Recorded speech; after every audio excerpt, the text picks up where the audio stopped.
Ok, je ne sais pas si ce qu'on avait fait la semaine passée, vous avez des questions là-dessus et tout, bien tout est OK. Bon, moi, franchement, j'ai pas eu le temps de beaucoup revenir là-dessus. Ouais, Je vais essayer de faire ça certainement dans ces 2 jours. Si j'ai des questions, je vais vous revenir. ok. Je ne sais pas si tu as des questions à ton niveau, Monsieur Soulaman. Bon, chez moi, il n'y a pas de question particulièrement. Ah, ok. Mm.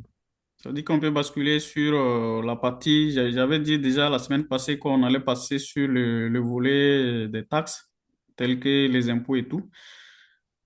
Mais pour aborder déjà la partie des impôts, je voudrais juste dire par rapport au tableau des dotations qu'on a vu la semaine passée. Parce que généralement, vous allez trouver que déjà, bon, si vous êtes en face de ce type de tableau, vous avez des taux que vous utilisez pour calculer les dotations. Selon les réglementations fiscales, ça dépend de chaque pays, mais la fiscalité, la direction des impôts fixe généralement des taux applicables à chaque type d'immobilisation.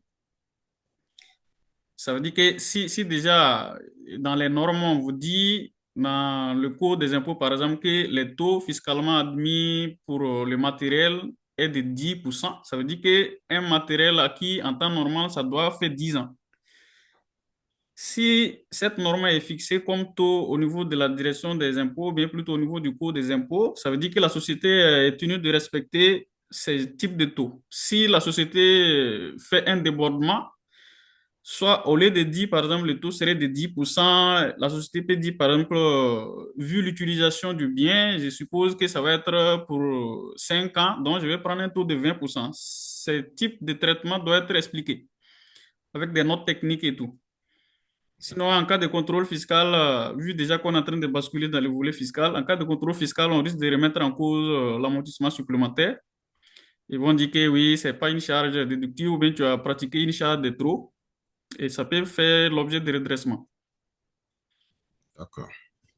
Oui, donc ce sont des choses sur lesquelles il faut faire attention aussi. Lorsque je suis en face des... Je vais contrôler les immobilisations, je vais contrôler les dotations comptabilisées, je peux me référer au taux fiscalement admis. Ça veut dire Mhm. que le taux fiscalement défini dans les normes et je vais vérifier est-ce que la société applique les mêmes taux. Sinon, je vais alerter le client comme quoi il fait attention parce qu'en cas de contrôle fiscal, il peut y avoir un débat sur les taux que vous pratiquez. Ou soit si vous Mhm. trouvez que l'usure du bien est plus rapide que prévu, vous pouvez mettre des notes techniques qui expliquent pourquoi vous avez utilisé les taux différents de ce qui a été défini. D'accord.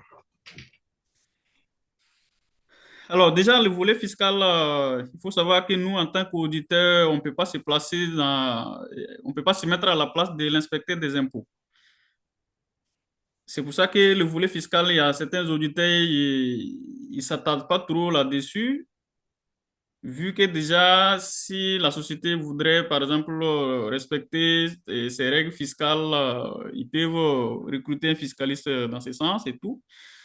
Mais nous, en tant qu'auditeurs, on regarde plus s'il y a des erreurs qui peuvent impacter l'opinion sur les états de synthèse. Vous savez bien que l'objectif de l'auditeur, c'est de voir si les comptes arrêtés reflètent l'image fidèle. Maintenant, pour refléter cette image fidèle-là, tout ce qui est opération qui impacte ou bien qui peut impacter l'opinion des lecteurs des états financiers doit être comptabilisé. Je vais prendre l'exemple, si on est en face, on est en train d'auditer une société et qu'on trouve qu'il y a eu un contrôle fiscal au cours de l'année, l'objectif pour nous, c'est de s'assurer est-ce que ce contrôle fiscal est bien comptabilisé. Ou soit si le contrôle fiscal est en cours, est-ce qu'il y a une provision qui est constatée? Si ce n'est pas le cas, là, ça devient comme un risque fiscal significatif pour nous. On doit alerter les clients pour qu'ils fassent l'écriture. Mais le reste des tests qu'on va faire, bon, même si on découvre un risque fiscal du moment où ça ne va pas constituer une écriture comptable, par exemple, ça ne va pas trop impacter l'opinion de l'auditeur en question. Mais il va le souligner. Si je suis dans une mission et que je trouve que les comptes de TVA ne sont pas analysés, ça veut dire qu'il y a un risque derrière. Soit je vais mentionner comme quoi dans mon rapport qu'il y a un risque de redressement fiscal qui va arriver si la société ne redresse pas la situation. Et soit je le mets dans mon rapport, soit je le mets dans ma lettre d'affirmation et pour alerter le client. Ou bien je peux le mettre juste dans la partie de la note de synthèse à lui communiquer, comme ça il va lire. Si le risque n'est pas trop grand, mais si c'est trop grand, je peux le mettre dans mon rapport comme étant une réserve aussi. Vous voyez? Alors, ici, aujourd'hui, j'ai les tests que j'ai prévu de vous montrer. On va aller essentiellement sur le volet de la TVA, sachant bien que il y a des impôts spécifiques sur lesquels on ne va pas s'attarder, puisque chaque pays a des règles particulières. Si déjà on veut rentrer en profondeur, il y a beaucoup d'impôts, peut-être qu'on ne va pas voir, notamment, je pense que dans nos pays, on peut parler de la patente. Il y a des impôts, comme on parle par exemple des impôts comme quoi, les taxes de débit de boissons, il y a des taxes touristiques, vous voyez. Et Mhm. aussi, ça dépend du secteur d'activité aussi. Vous pouvez trouver un secteur où les taux applicables n'ont rien à voir avec un autre secteur. Tout compte fait, il faut prêter une attention particulière sur les impôts qui sont réguliers ou déjà la société auquel la société est soumise, la société que nous sommes en train d'auditer est soumise. Alors, ici, je vais vous montrer au niveau de la TVA si on est en face d'une société qui est soumise à la TVA. Parce que ce n'est pas toutes les sociétés aussi qui sont soumises à la TVA. Oui. Maintenant, si vous êtes dans une situation d'une société qui est soumise à la TVA, voici comment il faut faire vos tests pour s'assurer que la TVA, il n'y a pas des écarts ou bien la société a déclaré dans les règles de l'art. Alors, ici, je ne sais pas si vous voyez mon écran. Oui. Et Oui, si oui, déjà, on si vous voit. voyez ici, j'ai copié juste la balance générale, le compte de la TVA. Ici, par exemple, on a 44,55, c'est le compte de TVA facturé ici. Je suis allé juste dans la balance et j'ai copié, puisque c'était un seul compte de TVA, où le solde qui est resté, c'est 8 millions et quelques. Alors, ces 8 millions et quelques, si il demeure toujours dans la balance en tant que TVA facturé, ça veut dire qu'il est lié à des créances. Moi, je veux me rassurer, est-ce que ce solde, c'est un solde qui est bien analysé ou bien il y a des écarts à constater. Donc, je vais aller dans la partie test TVA facturé. Vous voyez mon écran? Mhm. Alors, dans cette partie, je cherche à savoir si le solde que je vais calculer sur les clients à travers le taux de TVA correspond au solde que je vais trouver dans la balance générale. Donc, pour arriver à ce test, comment je vais faire? Je vais prendre la balance auxiliaire client. Et la balance auxiliaire client, ici, je vais vous montrer ça aussi, qui est là. Ça, j'ai dû le retraiter, mais c'est une balance auxiliaire. J'ai enlevé juste le nom des clients, vu que ce sont des noms réels, pour que ça ne soit pas affiché dans l'enregistrement. Mais ici, ce que je cherche à savoir, c'est quoi? C'est de savoir, parmi tous ces clients qu'on a ici, où il y a des soldes, est-ce qu'il y a des clients qui sont taxables et des clients qui sont non taxables? Vous voyez mon écran? Oui. Si je ne connais pas, c'est vrai que si je prends la balance auxiliaire comme ça, je ne peux pas identifier moi-même en tant qu'auditeur, je ne saurais jamais qui est taxable, qui n'est pas taxable. Mais cette information, je vais pouvoir la demander à mon client. Si je la demande à mon client, soit je m'assois avec lui pour qu'il identifie les opérations qui sont comptabilisées, quel client qui a été comptabilisé avec la TVA, quel client qui est comptabilisé sans la TVA, et moi, je vais les isoler. Ou soit il va me communiquer la liste des clients avec les clients, en mentionnant les clients exonérés. Comme ça, je vais pouvoir, dans ma balance auxiliaire, identifier ces clients pour après faire un TCD pour récupérer les soldes par catégorie de clients. Et ça, c'est un test général parce qu'il y a des sociétés où vous allez trouver il y a une certaine difficulté parce qu'ils vont avoir un client qui est taxable et non taxable à la fois. Et là, ça rend les tests plus compliqués. Mais dans les situations où vous avez des clients qui sont exonérés direct, c'est plus facile de les identifier comme taxables et non taxables, surtout peut-être des clients étrangers avec qui vous traitez. Vous savez bien que les opérations à l'export, il n'y a pas de TVA et tout. Là, c'est plus facile de les dispatcher, de les distinguer rapidement.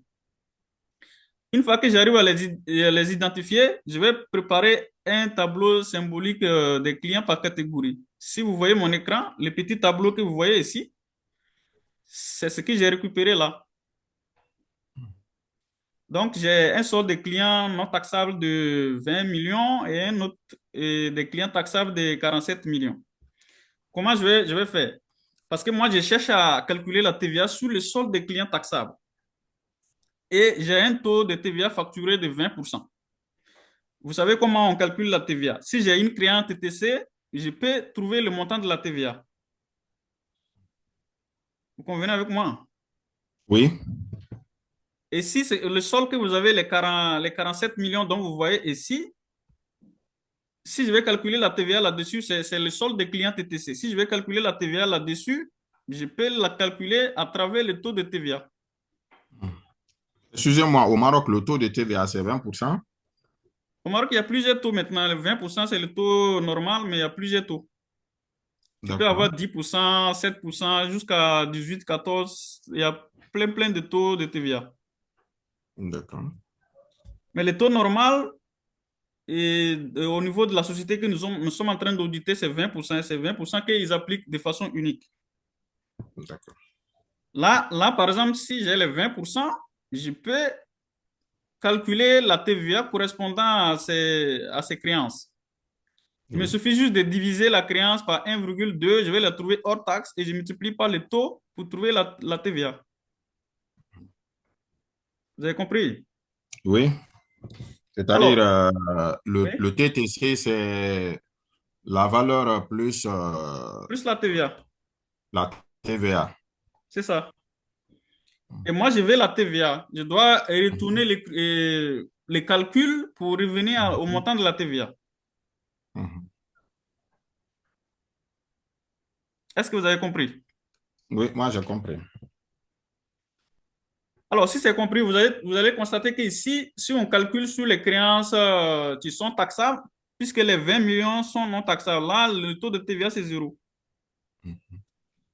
Mais là où c'est taxable, j'ai 47 millions, je dois calculer la TVA là-dessus. Je trouve 7 millions 800. Donc, ces 7 millions 800, moi, je vais rapprocher ces 7 millions 800 avec le solde de la TVA qui est dans ma balance. Est-ce que vous avez compris? Oui. Parce que le solde de la TVA qui est dans ma balance, j'ai 8 millions dans le compte de TVA facturé. Si je compare avec ce solde, vous voyez bien que j'ai un écart. Parce que le solde que je trouve sur les clients taxables n'est pas la même chose que le solde que j'ai dans la balance. J'ai un écart de 319 000. Ces 319 000, je vais dire au client, voilà, j'ai trouvé un écart. Ça veut dire qu'il y a des clients qui sont payés ou bien il y a des encaissements qui ont été effectués, mais la TVA correspondante n'a pas été déclarée. Mhm.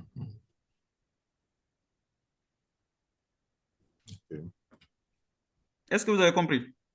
Oui. À ce niveau, c'est au client maintenant de s'asseoir, faire une analyse de ses comptes de TVA pour s'assurer que l'écart vient d'où. Et je peux vous dire que cet écart que j'ai trouvé, c'est une mission récente dans laquelle j'étais et le client a effectivement confirmé, il a analysé, il a trouvé des opérations qui étaient non déclarées et qui sont encaissées, qui vont être déclarées les mois qui vont suivre. Vous savez, si l'administration fiscale faisait une inspection, là, l'entreprise aura de sérieux problèmes, hein. C'est ça, c'est dans l'objectif Mhm. de l'alerter à temps. Oui. Mais à part ça, l'objectif de l'auditeur, comme je vous ai dit, ce n'est pas de se mettre à la place de fiscaliste de la société. Oui. Mais si tu découvres des anomalies, tu peux l'arrêter de corriger pour éviter aussi les redressements à des gros montants. Vous voyez? Oui. Ça, c'est le volet lorsqu'on passe par le solde de la TVA. Et même ce test, je l'ai déroulé également aussi par la partie cadrage. C'est exactement le même écart que j'ai trouvé. Vous voyez? Parce que j'ai le solde de la TVA de 8 millions et moi, je vais trouver la créance. Si je vais trouver la créance, je passe par ces 8 millions pour trouver la créance. Si je trouve la créance, je vais le rapprocher avec la créance que j'ai récupérée de la balance auxiliaire qui est taxable. Vous voyez que j'ai un écart de 1 million 900 qui est créé en TTC sur lequel je vais calculer la TVA. J'ai une TVA de 319 000 comme ce que j'ai trouvé ici. Mhm. Ça veut dire que, Donc, c'était là-bas. oui, J'ai dit, c'est au niveau de cette créance-là qu'il y a eu paiement de TVA, mais qui n'a pas été déclaré. c'est ça. Ça veut dire qu'il y a 1 million et quelques qui est payé, mais la TVA n'a pas encore été déclarée. D'accord. Et dans cette partie, nous sommes dans le régime des encaissements. Si c'est le régime des débits, les tests peuvent changer. Mais ici, nous sommes dans le régime des encaissements. Ça veut dire que tant que le client n'a pas payé, je ne peux pas déclarer la TVA, j'attends. Mais s'il a payé, je suis obligé de déclarer la TVA. Est-ce que cette partie c'est compris? Oui, c'est bon. Monsieur Souleymane, c'est compris? Oui, oui, c'est compris, il n'y a pas de souci. Et vous voyez bien que ces tests que nous sommes en train de faire ici, c'est exactement les tests que la direction des impôts fait lorsqu'ils sont dans une logique de contrôle fiscal. C'est pour vous dire qu'actuellement, on n'est pas vraiment dans la logique de l'audit financier, mais nous sommes en train de faire l'audit fiscal ici. Fiscal, oui. Oui, parce que l'auditeur financier, tout ce qui l'intéresse, c'est de voir est-ce qu'il y a des anomalies qui vont impacter l'opinion dans la lecture des comptes. Mais s'il n'y a pas ce type d'anomalie, le fait de rentrer en profondeur dans le volet fiscal, ils ne le font pas. Ce n'est pas tous les cabinets qui font ça. Mais ici, on le fait généralement dans une optique d'aider ou bien de donner de la valeur ajoutée aux clients que nous sommes en train d'auditer. D'accord. Est-ce que vous avez compris? Oui, oui. Alors, ça, c'est la partie de la TVA facturée. Maintenant, dans cette même TVA facturée, il y a le test des encaissements globaux. Ici, pour faire ce test des encaissements, je dois d'abord faire la centralisation de ma TVA. Et qu'est-ce qu'on parle de la centralisation? Je dois, dans les bordereaux de TVA, récupérer les mouvements, les opérations qui ont été déclarées dans les bordereaux de TVA. C'est ce que je récupère ici. Et à la fin de l'année, je dois m'assurer que le solde qui est resté dans le compte, soit c'est une TVA due ou bien c'est un crédit de TVA. Et ça doit être le même solde dans le compte. Une fois que la centralisation est finie, ce qui m'intéresse, c'est de récupérer l'ensemble du chiffre d'affaires TTC qui correspond aux encaissements de l'année. Ça veut dire que le mois de janvier, j'ai eu des encaissements, je les ai déclarés. Le mois de février, j'ai eu des encaissements, je les ai déclarés jusqu'au mois de décembre. Maintenant, si je suis en janvier, ça veut dire que le mois de janvier 2000, supposons qu'on est janvier 2023, et moi je suis actuellement en fin 2023. Ça veut dire que si je suis en janvier 2024, toute l'année de 2023 a été déclarée. Mhm. Donc, si je fais la somme des encaissements de janvier 2023 jusqu'au mois de décembre 2023, ça devrait correspondre exactement aux encaissements que je dois calculer chez moi. Et je vais vous montrer comment on fait les calculs. Mais ça, je vous montre juste le volet de la centralisation. On parle de centralisation parce que je vais faire un résumé de tout ce que j'ai déclaré sur les bordereaux et je vais voir est-ce que à la fin, le solde que j'ai calculé comme TVA dû ou bien crédit de TVA, est-ce que c'est ce qui existe dans ma balance? C'est vrai que ici, je n'ai pas mis l'exhaustivité de la balance ici pour que vous puissiez voir le solde. Je ne sais pas si je l'ai ici exactement. Si c'est cette même balance, je vais vous montrer. Attendez un peu, c'est pas TVA dû au crédit de TVA, ça va se situer ici. C'est là, oui. 46. Oui, TVA dû. voilà, ici. 46, oui. Ici, déjà, le solde que j'ai un solde de TVA dû de 501. 501, c'est pas sûr que c'est la même balance. Mhm. Je vais juste vérifier centralisation. Voilà, j'ai 501 ici. Et si je suis de l'autre côté, je pense que j'ai un crédit de TVA. C'est pas la même balance. C'est pour ça, bon, tout compte fait, l'objectif, c'est de comprendre que ce que je suis en train de faire dans ce schéma, c'est de récupérer l'ensemble des déclarations de l'année. Si je récupère l'ensemble des déclarations de l'année, je vais trouver les encaissements totaux. Les encaissements, lorsque je prends le bordereau de janvier jusqu'au niveau du bordereau de décembre, je vais trouver l'ensemble des encaissements de la période. Ça veut dire l'ensemble des encaissements de l'année. Et lorsque j'ai ces encaissements, moi, je vais faire les calculs pour voir est-ce que les encaissements que j'ai ici correspondent aux encaissements de mes calculs. Si ce n'est pas le cas, ça veut dire que soit les encaissements qui sont déclarés au niveau de la TVA ne sont pas déclarés en totalité, soit c'est au niveau de mes calculs que je n'ai pas bien récupéré les informations. Et pour faire ces calculs, vous voyez les tableaux que j'ai mis ici. Mhm. Vous confirmez, moi, que vous comprenez ce que je dis? Oui, oui. Bon, là, j'ai une question au niveau de vitesse, au niveau des TVA là. Oui. Donc, avec les TVA, il faut prendre toutes les opérations taxables. Là, on ne prendra pas 80%, 60%. Il serait judicieux de tout prendre, si possible, ou il faut prendre un échantillon. Non, c'est tout. C'est toutes les opérations. Mhm. D'accord. Parce que si vous prenez les bordereaux de déclaration de la TVA, vous avez tout le résumé de chaque mois. Il suffit jusqu'à centraliser chaque mois. Ici, vous allez trouver les déclarations de toute l'année. D'accord. Est-ce que vous avez compris? Oui. Parce que le résumé des déclarations, lorsque, par exemple, vous partez déposer, généralement, bon, je pense qu'il y a certains pays où le dépôt se fait physiquement toujours.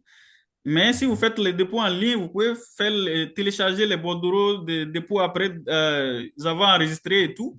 Et vous allez trouver le résumé de toutes les opérations de chaque mois. D'accord.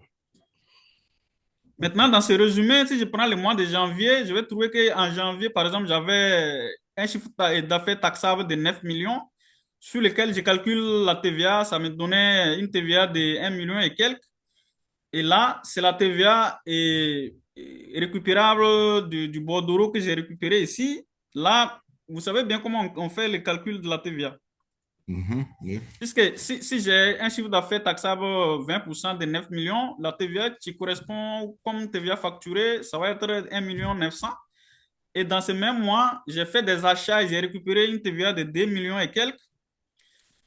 Lorsque je vais arriver pour calculer la TVA, soit c'est une TVA, un crédit de TVA ou bien Ou une TVA due. c'est une TVA due.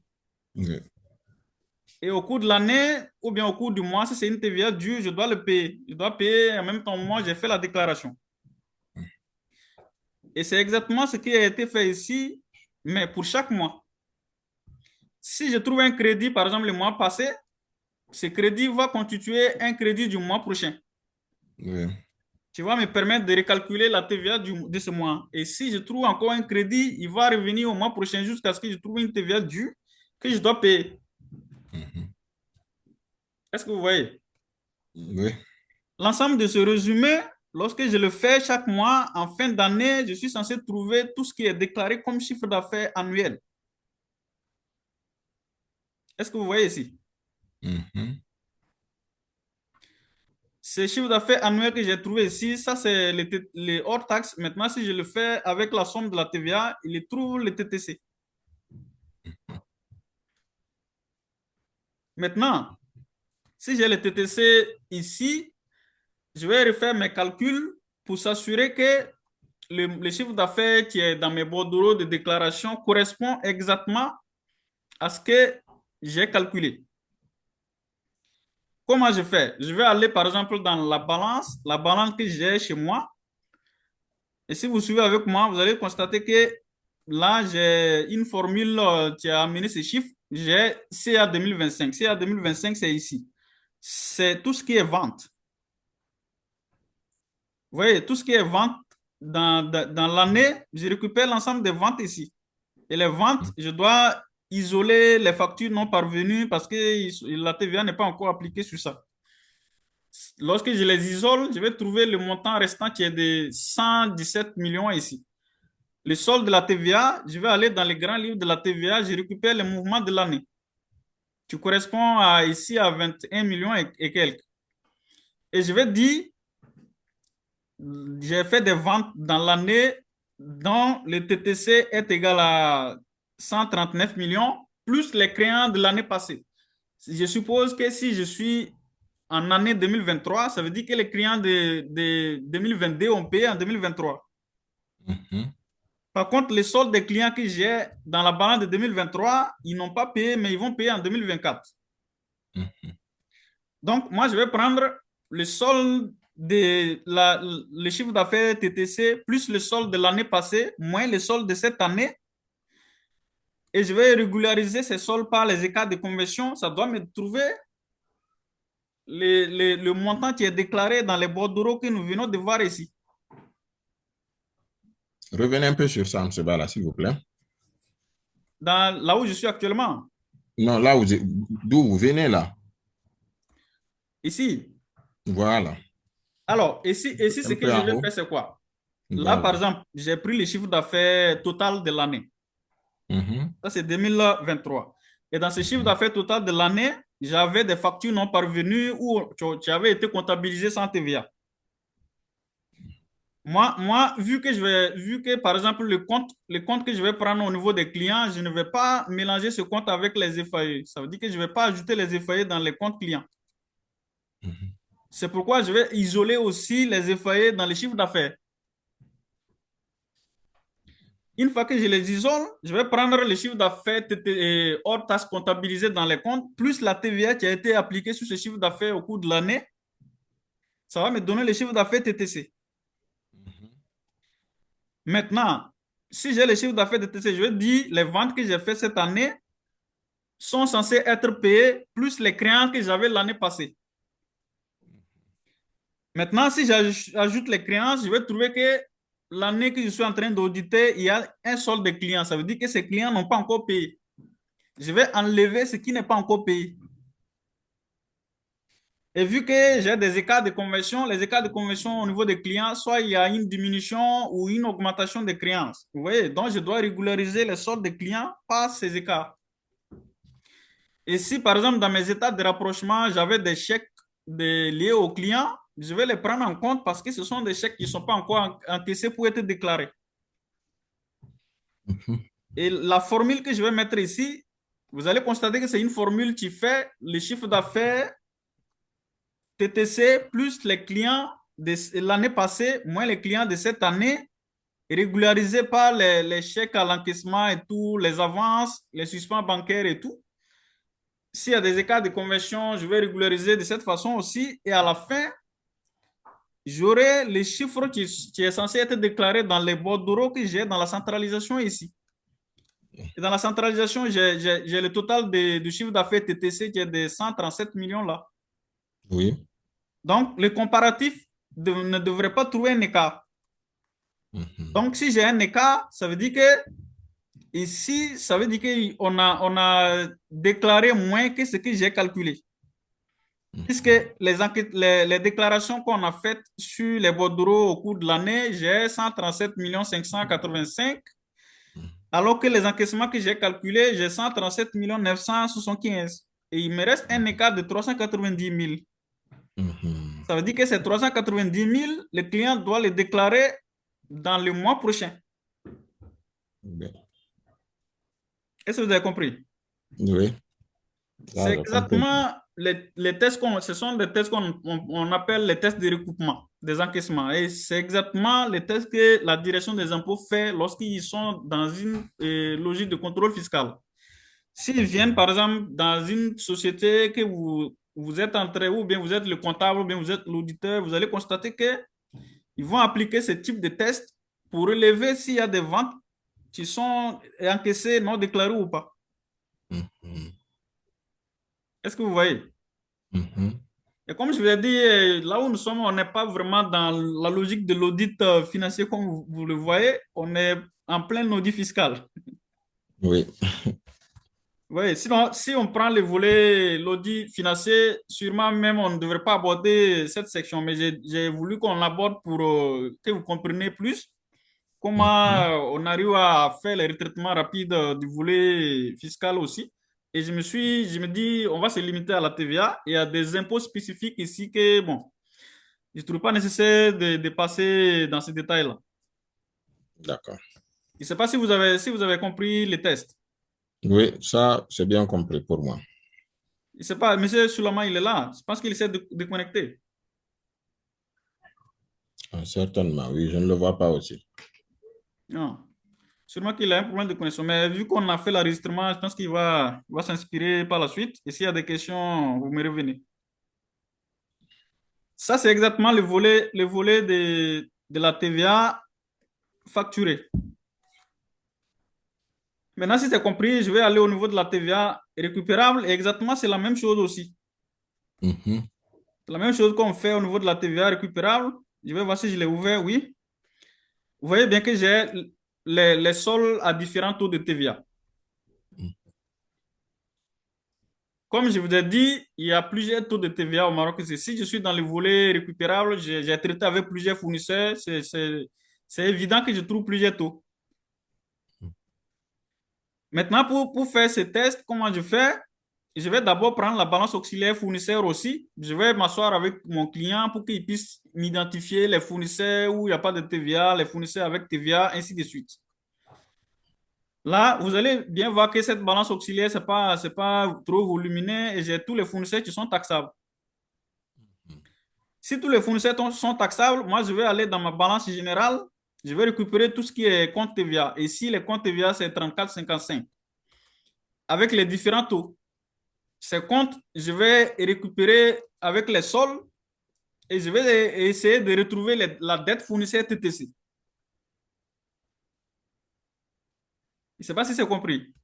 Mhm, bien sûr. Je vais retrouver la dette fournisseur TTC comme ce que j'ai fait au niveau des clients pour trouver les clients TTC. Et là, quand je remarque, il suffit juste que je prenne le solde de la TVA. J'essaie de, si c'est au taux de 20%, je vais multiplier par le taux, 1, le taux pour trouver la dette TTC.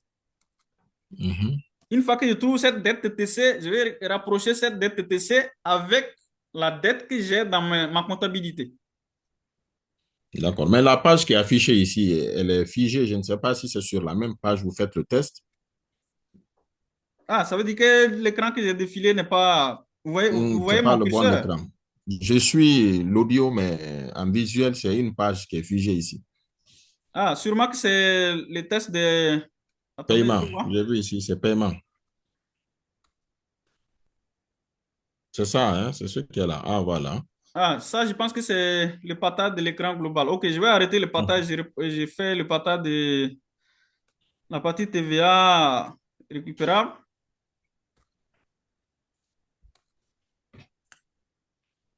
C'est bon.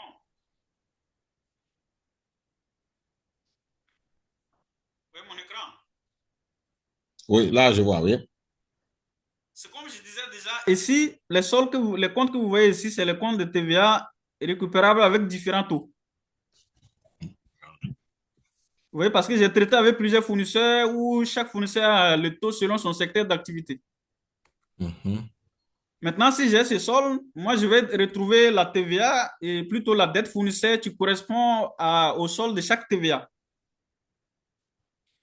Et là, par exemple, bon, c'est vrai qu'on a plusieurs taux, mais on n'en a pas beaucoup. Ici, par exemple, on peut dire déjà en MAD.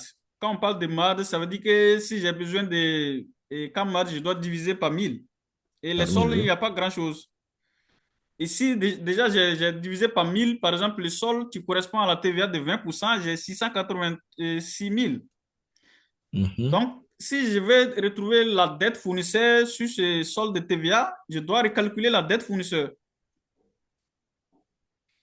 Et c'est le même procédé que j'ai fait pour les autres taux de TVA. Et j'ai une dette fournisseur TTC de 4 374.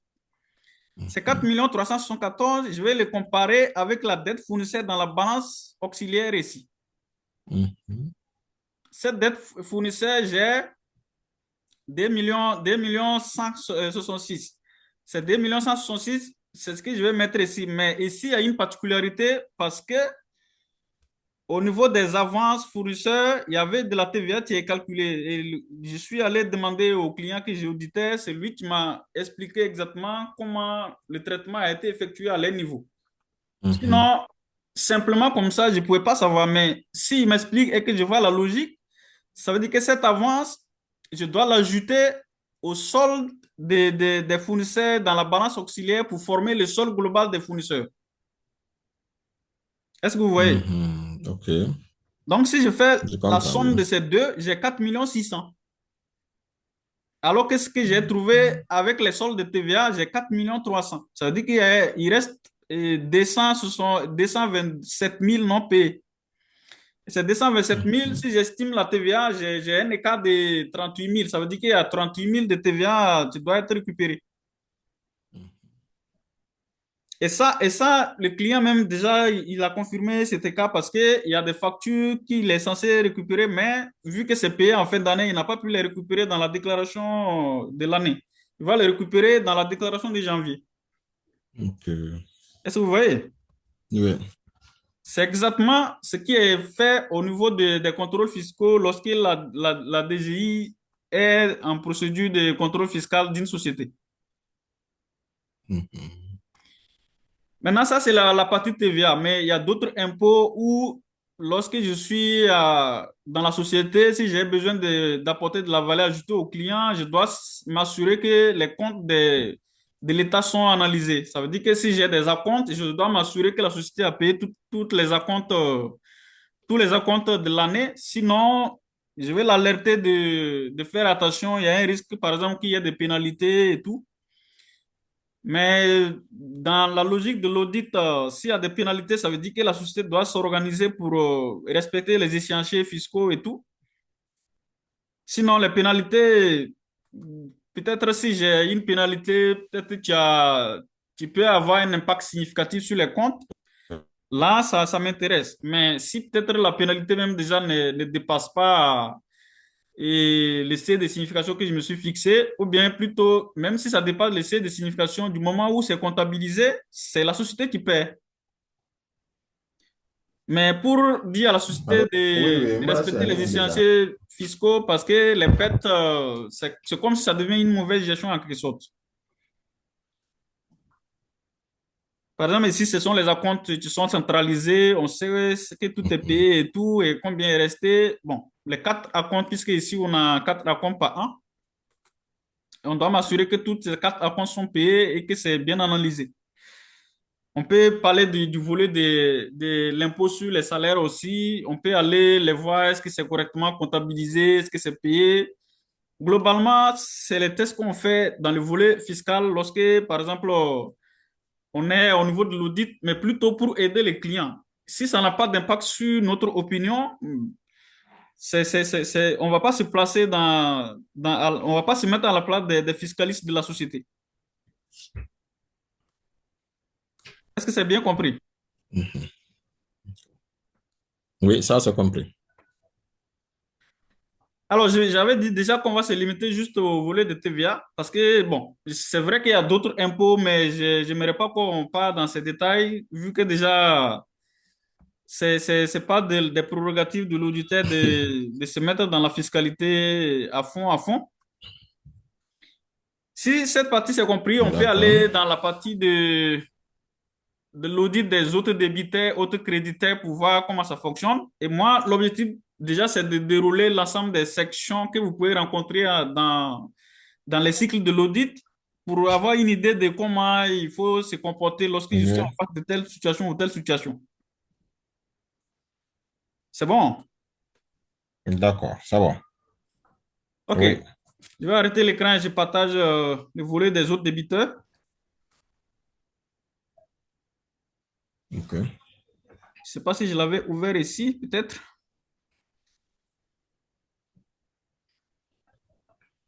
Hmm. Je vais voir sur Excel si je l'avais déjà ouvert. Non, je ne pense pas. Je vais l'ouvrir et je partage l'écran.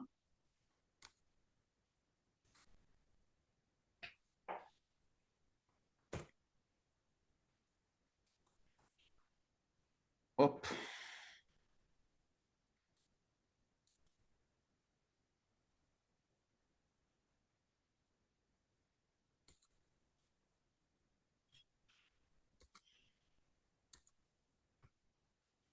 Je ne sais pas si vous voyez mon écran.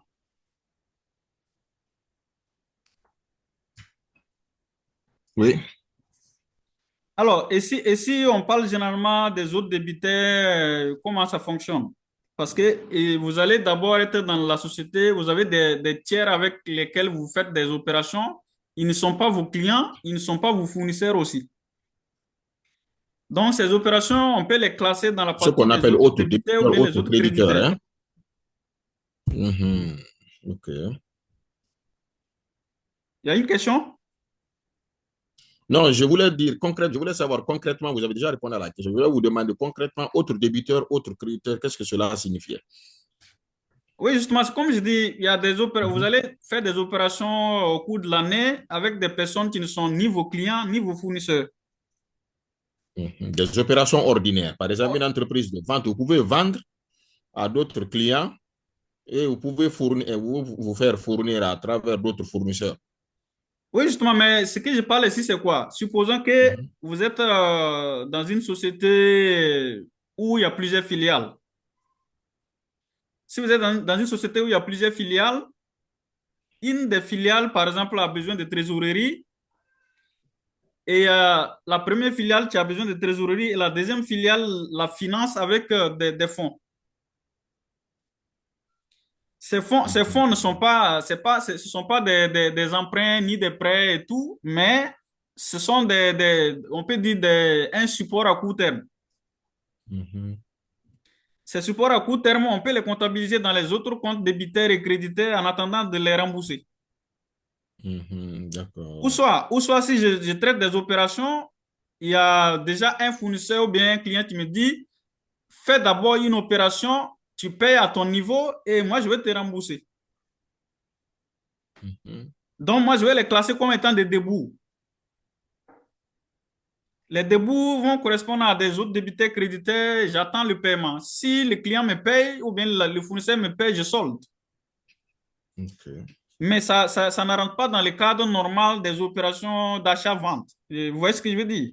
Je comprends, oui. Voilà, c'est ce que je voulais dire. J'ai dit, alors, si c'est un client est un client, pourquoi ne pas le mettre dans la catégorie des clients et autres comptes rattachés? Je Oui, comprends. justement, si ce sont des opérations qui sont liées à des ventes et des achats, ça va aller dans les comptes ordinaires, clients, fournisseurs et tout. Mhm.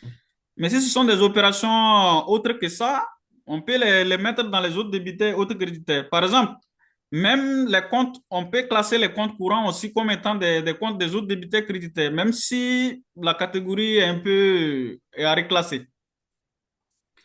Par exemple, si un associé accorde un prêt à la société pour financer une opération, la société doit rembourser à l'associé. Mhm. L'associé va Oui, les garder, et plutôt la société va les garder dans un compte à part et non pas comme fournisseur client. ok. Donc, on appelle ça autre créditeur, autre débiteur. Ok. C'est ça. Mais selon les plans comptables, l'appellation peut varier. D'accord. Vous voyez? Mais ici déjà, ce que je cherche à vous montrer, c'est quoi? Et si vous voyez là, vous voyez ici, par exemple, le compte, si je prends le plan comptable marocain, on va trouver 40 et 34,88. Ça, c'est les autres débiteurs. Autres débiteurs, c'est un prêt d'une société à une autre. Tu vois? Ok. C'est, par exemple si supposons même entre des individus, tu vas par exemple faire par exemple une avance à quelqu'un, tu vas payer quelque chose et qui va te rembourser après. Il n'est pas mon Mhm. client, il n'est pas mon fournisseur. Si je Ok. suis dans une logique comptable, je vais utiliser un compte pour le comptabiliser pour ne pas l'oublier. Mais si la personne, je vais le dire par exemple, tu me payes dans 3 jours. Si la personne ne me paie pas dans les 3 jours, je peux appliquer les intérêts. Mhm. Est-ce que c'est compris? Oui, j'ai compris, j'ai compris. À ce moment, je ne peux pas le mettre dans le compte client ni fournisseur parce qu'on n'a pas fait une opération commerciale ensemble. Mhm. Ok. Maintenant, ici, la particularité, c'est quoi? Dans les autres débiteurs, les autres créditeurs, ce qu'il faut faire attention, c'est d'abord, si je suis auditeur, je vais vérifier la société, l'ensemble de ces comptes, je vais m'assurer que la société a une convention avec les tiers concernés. Mhm. Par exemple, quelqu'un qui m'avance 10 millions, il ne peut pas l'avancer comme ça sur un coup de tête. Mhm. Moi, en tant qu'auditeur, je vais demander est-ce que la société a une convention avec ces tiers-là? S'il y a une convention, est-ce qu'il y a des conditions de remboursement? Par exemple, dans la convention, on va vous dire, bon, je vais vous accorder un prêt à court terme pour financer un truc. Vu que ce n'est pas au niveau de la banque, la personne ne va pas le donner gratuitement aussi. Mhm. En ce moment, dans la convention, on va marquer comme quoi, voilà, et je vous donne par exemple 10 millions pour financer tel projet, vous êtes censé me rembourser l'année prochaine. Et lors du remboursement, vous devez calculer les intérêts mensuels de combien pour cent. Donc, si la convention me dit ça, moi, en tant qu'auditeur, je vais vérifier est-ce que les conditions sont respectées. Sinon, en cas de litige, la société va payer des pénalités. D'accord. Et je vais me rassurer aussi la capacité de remboursement aussi de la société pour ne pas être en difficulté par la suite. Vous voyez, l'ensemble de ces comptes, ils sont résumés globalement. Bon, si je prends les cas du plan comptable marocain, ils sont résumés dans des comptes spécifiques hors des fournisseurs et des clients. Et on peut trouver aussi les comptes courants des associés de la société. Si déjà la société est en difficulté de trésorerie, un des associés peut dire, voilà, je vais soutenir ma société pour qu'elle soit opérationnelle en attendant l'arrivée des fonds et tout. Si j'avance des fonds, je peux décider de calculer des intérêts sur ces fonds-là. Mhm. Et si je calcule des intérêts, il faut que je prépare une convention avec la société, tu marques les conditions de remboursement et tout. L'ensemble de ces opérations doivent donner lieu à comptabilisation et les intérêts aussi. Mhm. Et dans ces intérêts, il peut y avoir des limites au niveau fiscal aussi. Au niveau fiscalité, ils vont vous dire, voilà, si vous calculez les intérêts, il y a des taux qu'il ne faut pas dépasser. On va vous dire, par exemple, le taux ne doit pas dépasser 10%, le taux ne doit pas dépasser 6%, ainsi de suite. Et moi, en tant qu'auditeur, je vais vérifier si ces conditions sont remplies. Sinon, est-ce que le reliquat a été intégré dans le tableau de passage du calcul du résultat fiscal? Ok. C'est globalement, c'est ce que j'ai voulu vous faire savoir. Et si déjà, si vous prenez cette partie, vous allez constater que tous les mouvements de ce compte, puisque la société, avec les tiers ici, il avait défini un taux de 4,29% de calcul des intérêts. Mhm. Alors, pour calculer ces intérêts, moi, je vais me rassurer que l'ensemble des mouvements du compte de l'année sont bien récupérés au niveau du grand livre. Et par la suite, je vais calculer le nombre de jours qu'ils ont fait pour voir est-ce que je peux calculer correctement les intérêts qui doivent être comptabilisés par la société. Ok. Et si j'arrive à calculer les intérêts, je vais les rapprocher avec les intérêts que la société a comptabilisés pour voir est-ce que c'est bien comptabilisé et tout. Maintenant, si c'est bien comptabilisé et que la société a payé les tiers concernés avec les intérêts, je vais me rassurer que la retenue à la source est bien appliquée. Vous voyez? Mhm. On est toujours dans la logique de l'audit fiscal, si je peux le dire comme ça, parce que pour être dans la partie fiscale, il faut vraiment analyser toutes ces opérations-là. D'accord. Et peut-être que je vais organiser une séance de formation en parallèle par la suite sur Mhm. spécifiquement l'audit fiscal pour voir qu'est-ce qu'il faut faire dans toutes les opérations et arriver à un certain stade de maîtriser le risque fiscal. Qu'on soit auditeur d'une société ou bien comptable et responsable financier, ce sont des choses qu'il faut savoir. Effectivement, puisque ça, c'est important d'avoir des notions C'est ça. transversales Mais dans tous ici, ces je domaines-là. vous mets au diapason des choses de façon rapide. Ça, je comprends. C'est le but de la formation. C'est ça. Mais si déjà on était dans le volet audit financier, moi je vais me rassurer juste que, par exemple, les opérations avec les autres débités, il n'y a pas de risque et tout. Essentiellement, est-ce que si la société a accordé des prêts, est-ce que la société a bien encaissé ses intérêts, ainsi de suite. D'accord. Mais là, exactement, les opérations que nous faisons ici, on les contrôle, mais lorsqu'on veut rentrer dans les détails, on va se retrouver encore dans la logique fiscale. Comme vous Oui. voyez ici, ça aussi, c'est un autre compte. Mais le compte courant d'un associé qu'il a accordé à la société, et cet associé a décidé de prendre 4,29% d'intérêt. Mhm. Ça veut dire qu'il faut calculer les intérêts aussi. Si j'arrive à calculer les intérêts, je vais me rassurer que la société les a bien comptabilisés. Et si Mhm. la comptabilité a été faite, je me rassure que lors du paiement de ces intérêts, est-ce que la société a appliqué la retenue à la source aussi? Ça rentre encore dans le volet fiscal. Mhm. toujours la même chose. Ici, c'est un autre associé qui a accordé un prêt à la société. Lui aussi, il a demandé 4,29%. Et les 4,29%, c'est essentiellement le taux que la société utilise dans ses transactions avec les banques. Donc, il a décidé d'appliquer le même taux avec toutes les autres transactions, même avec les tiers. Et ça, c'est les conventions doivent nous le préciser. Et il peut y avoir globalement aussi des conventions non écrites. La société peut indirectement donner de l'argent, il n'a pas signé de convention, mais dans les transactions, on commence à calculer les intérêts parce que les autres associés prennent aussi des intérêts. Mais globalement, ici, l'ensemble de ces opérations des autres débiteurs, ils peuvent rentrer dans le cadre des conventions réglementées aussi. Et dans la partie convention réglementée, on va les voir lorsqu'on va aller dans la partie émission des rapports d'audit. D'accord. Est-ce que c'est bien compris? Ça, c'est bon. Pourquoi je me montre tout ça? Puisque l'ensemble des cycles que nous on avait en vue, on a fait globalement le maximum des cycles de l'audit. Et Oui. si on est dans la section, on peut dire c'est l'avant-dernier cycle. Et le cycle qui nous reste, c'est le cycle de la paie et personnel. Mhm. La paie personnelle, une fois qu'on va finir cette partie, on va aller dans la partie finalisation d'une mission d'audit pour voir exactement qu'est-ce qu'on appelle comme note de synthèse, Mhm. pour voir comment on finalise une mission, on émet les rapports et tout, et comment le rapport est structuré, quels sont les documents qu'il faut demander pour préparer les rapports, ainsi de suite. D'accord. Est-ce que c'est bien compris ici? Oui, c'est bon, c'est bon. Alors, j'avais prévu aussi qu'on fasse rapidement un tour sur la section paie personnelle pour clôturer complètement les cycles. Je ne sais pas Oui. si vous voulez qu'on passe là-dessus ou bien on le laisse la semaine prochaine. Bon, monsieur Solomon n'est pas revenu, hein? Ah, il n'est plus revenu.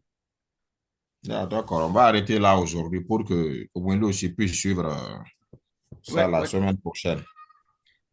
C'est ça, comme j'ai dit, il nous reste juste la partie paie personnelle. Une fois qu'on va le finaliser, si, bon, Mhm. vu que déjà la paie aussi, il y a des particularités, il se peut qu'on ne va pas trop à rentrer en profondeur dans ce sens.